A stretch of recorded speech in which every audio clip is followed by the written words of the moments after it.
talo sila 25-19 kontra sa Lady Jet Spikers. Maaaring maging maganda rin itong changes na to, no?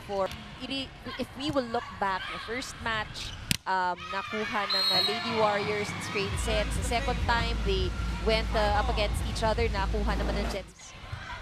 Pangalawang free ball na to ng Lady Warriors. Pablo at hindi tumawid sa net yun. Oh. Ball was a bit low. Look at this. Ganda sana nung beaten ni ano, no? Giselle Nepomuceno. Free ball, una na pagkakataon para sa Lady Jet Spikers. Yari Yonko, miss hit.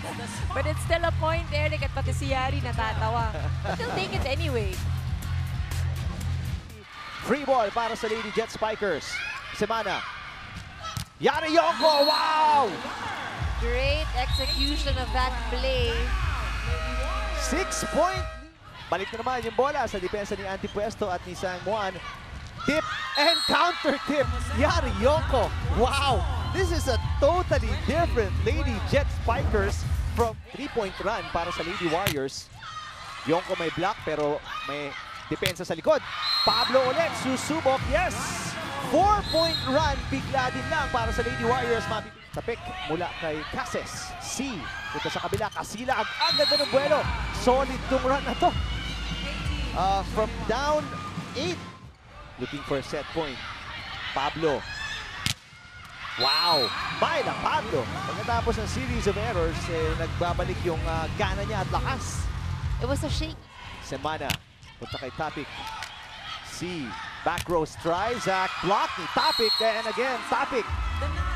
Ang sipag sa depensa. Sila ni Antipuesto. Ang ganda ng nilalaro nila at the net in this first set.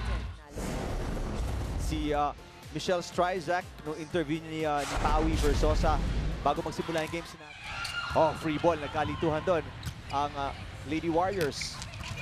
Antipuesto, ito talaga Antipuesto and Tapik, yung kanilang middle blockers, yung dalawang ito, napakasipag kahit mula pa nung set ng first and second round. At kung sino lang talaga makakuha ng tatlong panalo dito or two wins depending on the situation, ang aangat ng semifinals. Tama ka dyan. And also, of course, it gives Yonko. Stryzak, hindi na naiangat ang bola. At ito, nakikita natin, ang Lady Jet Spike. But of course, ang priority dito yung recovery from that injury. Sa tips ng fingers ni Pitoy Sang Muang yung bola na yun. So, pareho ng isang import lang. Tapik, and pinadadaan niya sa smaller blocker in Semana. Tapos nakaabang pa dun si Yari Yonko kanina. So, pero ito, pupuntos Pablo. Sa ipahabaw na ni Yari Yonko, dumaan yung bola. But the same time to her advantage.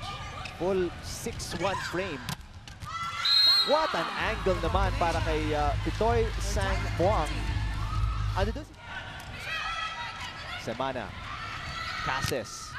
Against a double block. Lusot ang bola. Puntos para sa Lady Jet Spikers. Lamang sila ng isa. Premier Volleyball League. Products of EU. Yes. Stryzak. And nadinig nila yung request ni Coach Abella.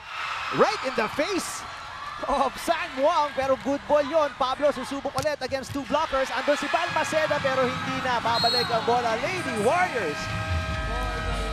Ilang straight points din yun. Dala ni Myla Pablo. So parehong koponan. Nakuha na yung timpla. Ika nga. Isang set na po sila sa pagpasok. Stryzak coming off a 40-point performance.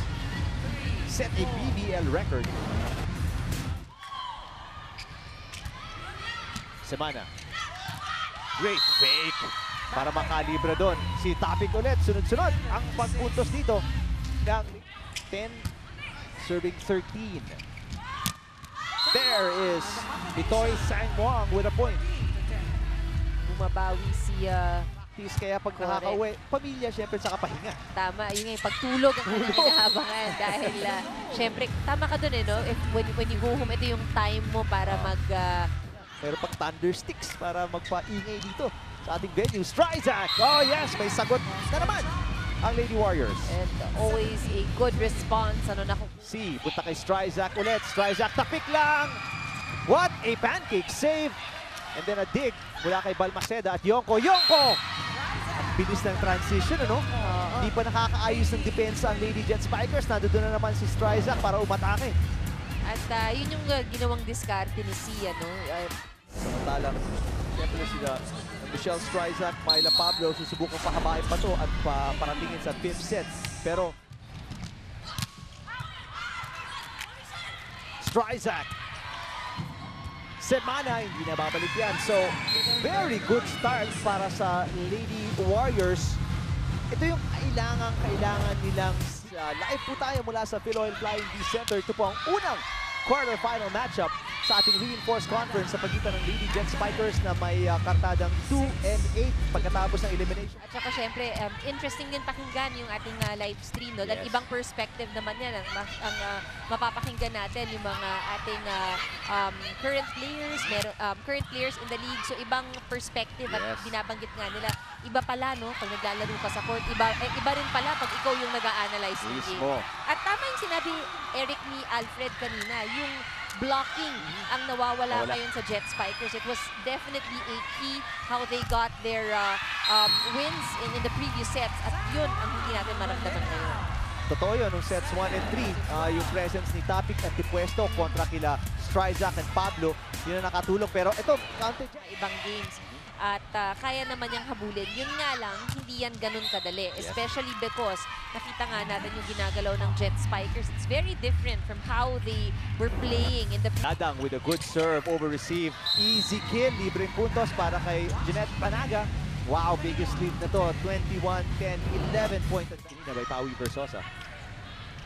C, punta kay Nepomuceno. Single lady block ni Pantino. Hindi napigilan. Yung isang tatanong ko sa iyo, ano? Kanilang pinakita here in this 4th set. Kumbaga, lumabas yung kanilang laro where it mattered the most. Hindi nga lang, mag-extend tayo ng 5 sets. Maiksi lang yung 5th set. Unahan silang dalawa. Yung kumpiyansa na ibibigay sa iyo noon dito sa set 5. Well, definitely malaking kumpiyansa para sa Lady Warriors. Fresh na fresh pa because it was the previous set, ano? And to top it off, lahat ng... Lady Warriors, Semana. Babawi naman, Yari Yonko. Wow. And yan ang nawala rin sa... Buhay pa ang bola. What a rally. Cases. Stryzak on the floor. Nepomuceno aangat. Cases, buhay pa ang bola. What a long rally. Yonko blocked by Pablo. Doon tayo nagtapos. High quality offense and defense para sa parehong koponan. And obvious. Maceda nando doon. Semana to Cases. Cases. Dadang at natin. Long rally in the making. Oh, but Panaga! Great play! Pati si Coach Abella natawa doon. Unexpected. Sinuntok na lang ni Panaga kanila itong panalong ito. Malaking factor yan si Myla. Oh, pero sumagot naman si Josimer Tapik pagkatapos ng timeout ni Coach. Didn't even reach the net. Sang Muang. Pablo. C, kanino pupunta? Stryzak against 2 blockers. Balmaceda. Eto si Sang Muang. Blocked. Pantino nag-angat. Balik kay Sang Muang. Pablo. C, Stryzak. Import to import ang labanan natin dito. Oh, 1-2 play ni Semana. Free ball. Oh! Boy pa. Papalo mula sa likod. Cases. C, what a rally. Panaga on the line. 2 quick points ang sagot ng Lady Warriors at balik sa 4 ang kalamangan nila dito. Dinadaan. Stryzak. Oh, beautiful. Oh. Great view of the other side of the court for Stryzak. Pantino, unang palo niya sa laban na to. Stryzak. Oh, wow. Michelle Stryzak. 5 match points para... Good reception. Sang Muang against 3 blockers. Pero malaki-laki to, gagapangin nila 4. Pablo, not a good first ball. Nepomuceno. Ooh! Sang Muang. Service reception error at doon na po, nagtatapos another. Nakikita nyo ngayon, yung scoring by sets natin. 3 sets pabor sa Lady Warriors kontra Lady Jet Spikers. Tama ka dyan. Yun nga, natalo sila nung first set. Ang maganda dito sa nakita natin from the performance of the Lady Warriors, they really showed maturity at yung kanilang experience.